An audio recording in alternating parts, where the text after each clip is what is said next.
Studio Ara.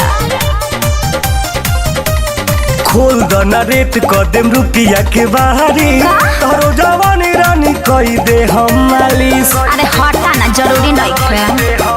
अरे खोल दना रेट कदम रुपिया के बाहरी तोरो जवानी रानी कई दे हम मालिश। सुनो ना डोला जा दो जे जरनवा देह सिहरा गइला बा।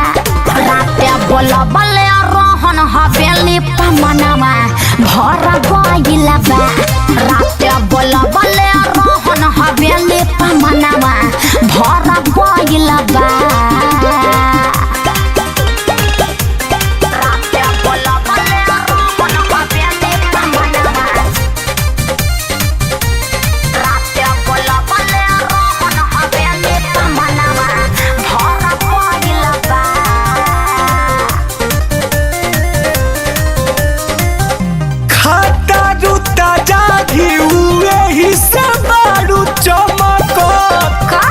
मलु हिरान के हऊ तबे बारू सहकत। पहाड़ कहे बोलता हम भइल बानी फैन देखे जादो जी के मोछ तने दूरे रख लाठी न त देब फरको।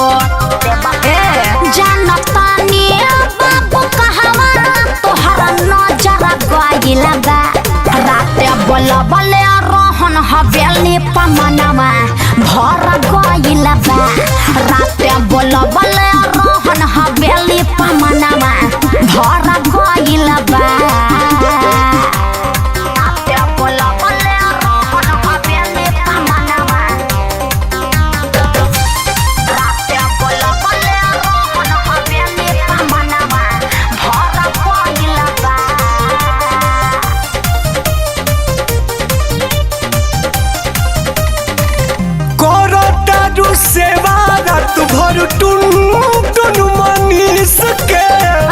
फैलल जाता देहिया तोहर उम्र बाया वही 20 के। देखो फालतू तू मत बोला। हमर बॉडी पकड़ी तो उड़ेला रोज। हमर जकरा के मन देहब अग्निया लोक। देख के नथिया तरतिया खटिया मचार गइला बा।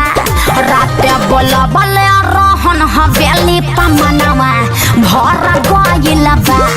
राते बोला बले रहन हवेली पमनवा भर गइला बा।